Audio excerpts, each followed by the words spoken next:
Hey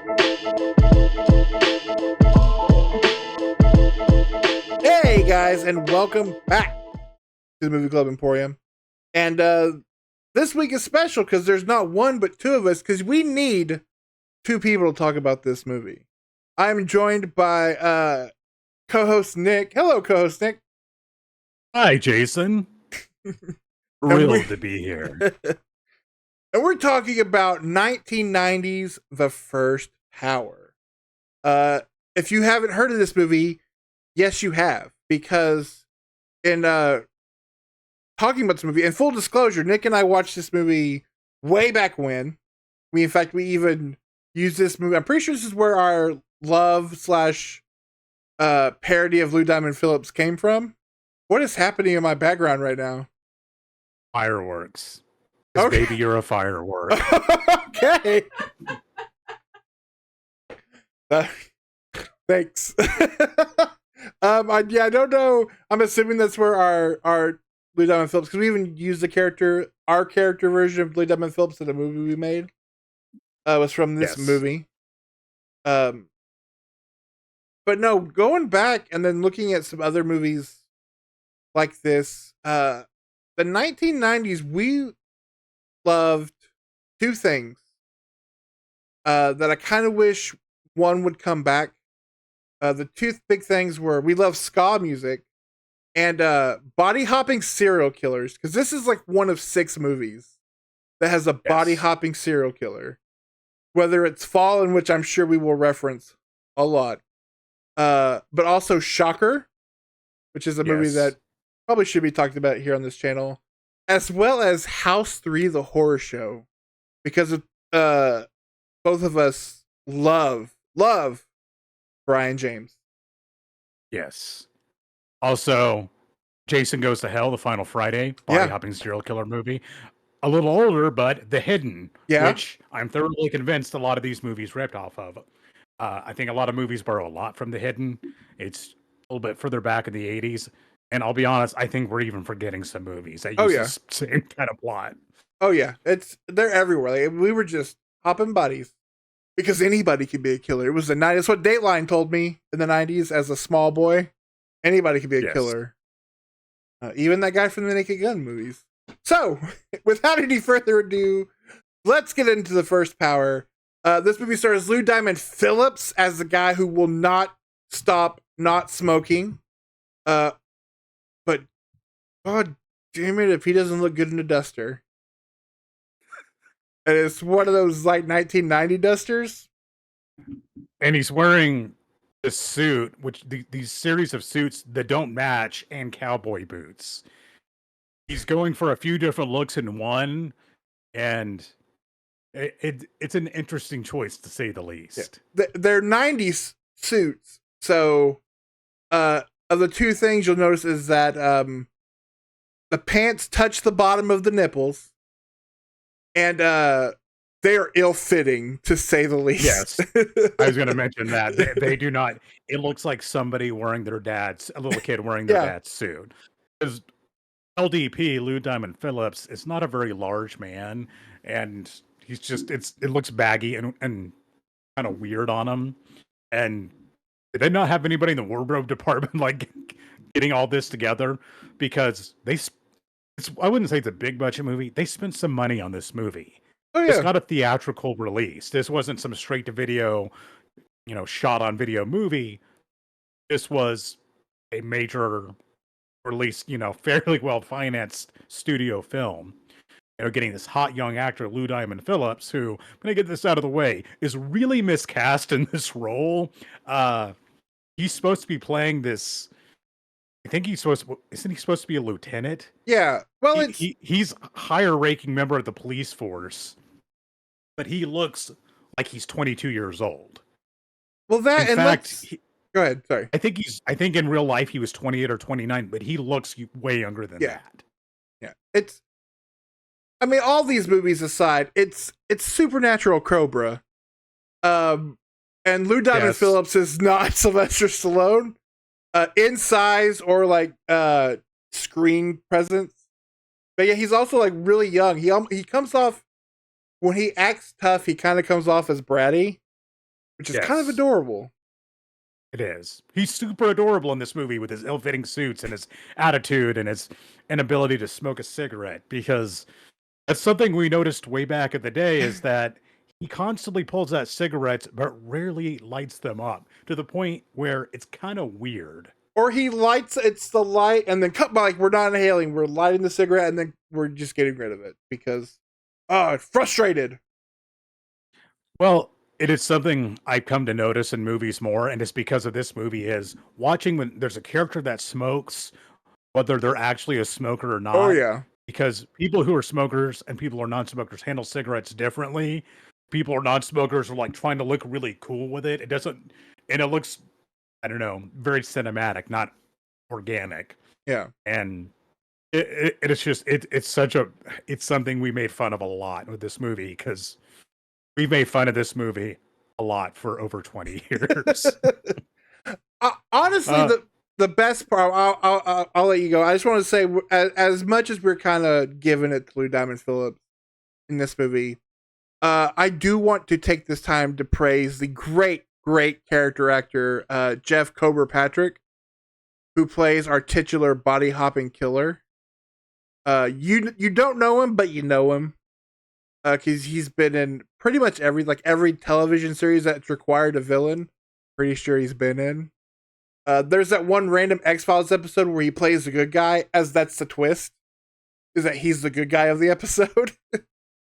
he pops up in Star Trek a lot. Hmm. I remember in one episode he played a guy who's like a mass murderer, and he did it well, because that's he's gonna kind of got that creepy look and demeanor, which I'm sure in real life he's a very nice guy. You know, he goes to fan conventions and he's a very friendly dude apparently, but he's just got that look. Yeah. So these are the kind of role he plays.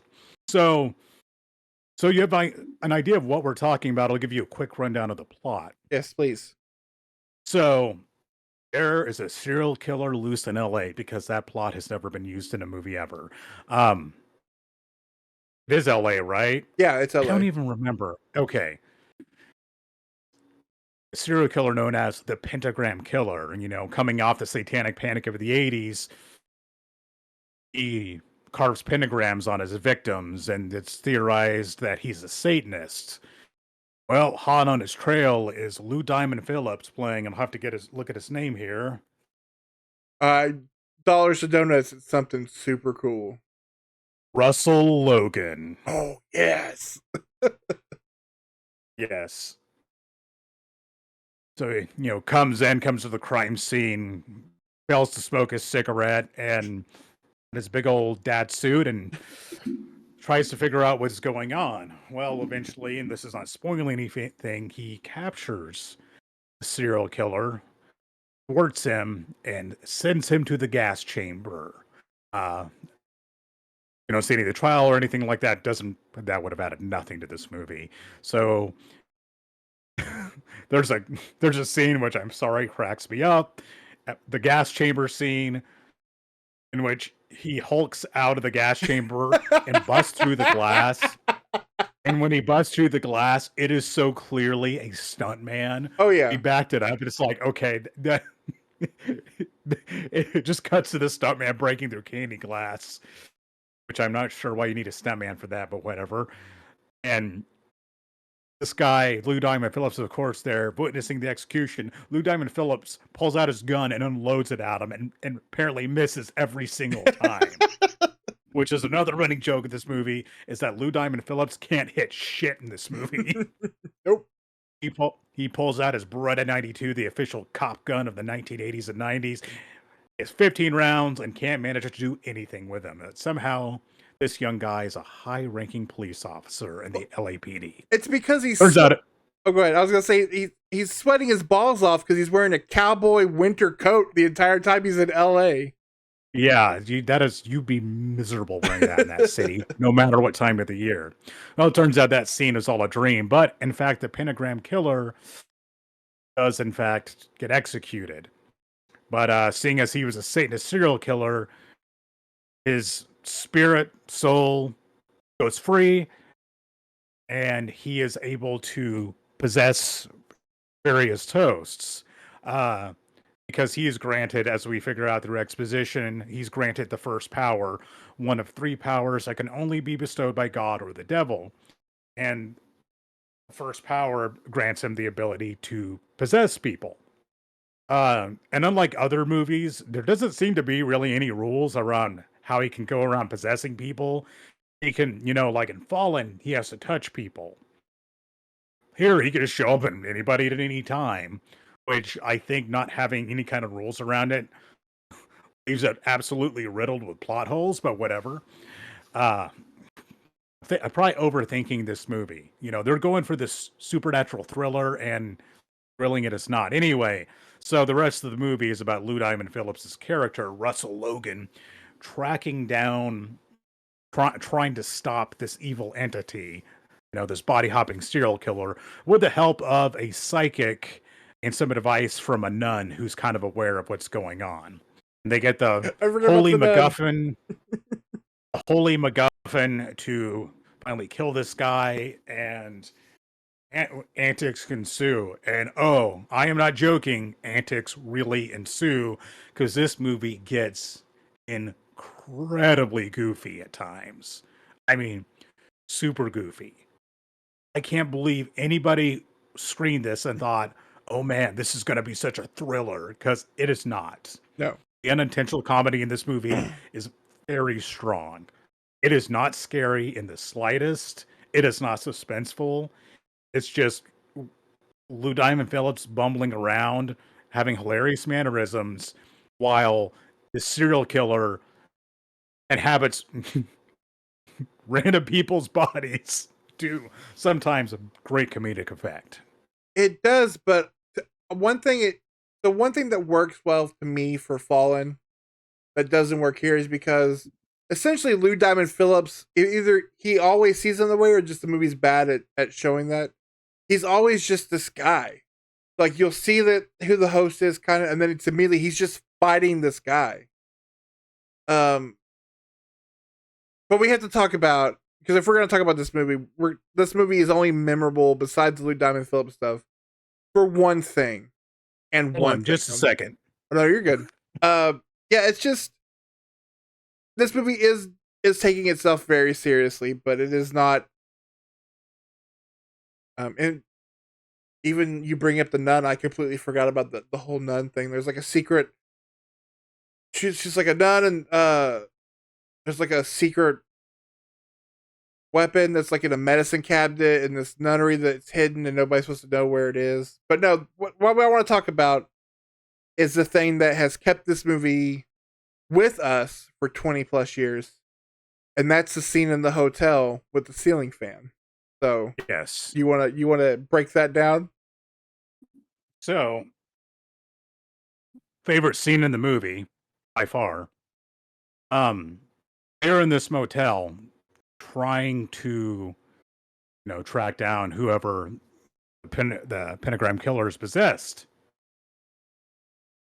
And correct me if I'm wrong. They're standing in a room, and outside the window, you see a flying hobo. Mm-hmm. It like floats up, goes down, floats up, because apparently this thing gives you it shows in one scene. Apparently, this, if he possesses someone, they have this supernatural agility because they jump off a building at one point and like sprint off into the night. This rather hilarious looking hobo is floating outside the building. This bag lady, and they comes in and starts attacking Lou Diamond Phillips. They go on the hallway, and there's ceiling fans of the hallway. The villain grabs a ceiling fan off the ceiling and starts chasing down the hallway with it, and the ceiling fan's going like a buzzsaw. There's nothing powering the ceiling fan at this point. Nothing at all. Somehow, through magic or Satan or something, they're using this giant ceiling fan trying to attack Lou Diamond Phillips and the psychic with it. Like he's Leatherface. Yes, and it is wonderful. It is pure insanity. And it's just like, if you didn't take the movie, if you were taking the movie seriously before, there's no way you can after seeing that scene. It's amazing. and it's just, it is one of the many parts that's made me question. It's like, are they trolling us really hard with this movie? Were they being serious here? Because I still question that because it's so bizarre and the tone is so weird and all over the place. What were they doing? I, I I honestly don't know, but I love them for it oh yeah, because yeah. it's who directed this thing? I think this was like his only. No, he directed maybe one or two other things, but like they're not a lot. And I want to say Robert Rensikoff. Yeah, that is apparently it was originally going to be the working title was Transit. Transit. What does that have to do with this movie at all? I have maybe they at one point had a very different image in mind. Lou Diamond Phillips wasn't a cop. He worked for the bus authority. I don't know. That would have made the movie quite entertaining as well. Oh, You is know, this haunted bus? but just this role, Lou Diamond Phillips' role, seems like it was made for somebody to play a grizzled veteran cop. Yeah. Which Lou Diamond Phillips would have a hard time playing now, 34 years later. It's like they had somebody in mind maybe, and then they couldn't get a hold of him. Like, oh, Lou Diamond Phillips is this hot young thing who's available. Let's get him. Yeah. And it just doesn't fit even a little. I guess they were But just. All I could think of was they were just like, "Hey, you've come off of Young Guns and Young Guns 2." And didn't he do that? What's that movie he did? There's another movie where he plays a cop and he has a sweet mustache. Was that before or after this one? I think that was after. I can't think of what that is. But they were just like, you need to keep those tough guy roles coming. And honestly, yeah, I love Lou Diamond Phillips. He makes this movie kind of last for me because again, it is so goofy with him in it. But yeah, it does feel like at the time though, in 1990, I don't know who you get. Like if it's like 1999, you have movies like coming off of Seven. You have like Christopher Lambert and Resurrection, and um, Rutger Hauer and some stuff. I guess Rutger Hauer split second, but even that movie is so goofy. I don't know who you would get to replace him with. Like besides, like it'd have to be like this is like a weird sequel to Cobra. I mean, he kind of has Cobra's apartment. Only he doesn't use his scissors to cut his pizza. Yeah, it's a big knock against the film. I just like I don't know. I'm trying to think of who else that could play that kind of character at that point that could do grizzled detective really well. And that's the problem, finding somebody who could do that role well that would actually be willing to star in this goofy movie. Yeah. I'll be honest. If they had gotten somebody better suited to the role, I think the movie would be far less entertaining and interesting. It would be. I think that's part of what this makes this movie so charming. It's just how many blunders there are throughout everything. It just how it really doesn't work together. But it's fun. It was fun rewatching it again while I was down there, and it's like our criticisms of it from when we were teenagers still hold up. It's a ridiculous movie, and they would take this same idea and years later, have Denzel Washington in the role and make Fallen, which is objectively a way better movie. It takes a very similar idea and just does so much more for it. Part of the problem with the first Power is one thing Fallen really relays well is the rules. Yeah, there's rules, and this detective is against this. He feels like he's truly battling something that's way out of his league, something beyond his comprehension, and you feel his fear and his worry and just the overwhelming evil force he's up against. And it just doesn't sell it in this movie. Well, it also helps that you have Denzel Washington surrounded by guys like John Goodman, Gandolfini, Donald Sutherland, that lady Yeah, the lady who's in that and 13 Ghosts of Matilda, and that's it. And yeah, the supporting cast in this movie, aside from Jeff Kabor, Yeah, Jeff Coburn Patrick. So Jeff Patrick. Jeff Patrick. Yeah, the rest of the cast not great. His psychic sidekick, she cannot act. She's neither interesting or talented. She She's just is kind of there.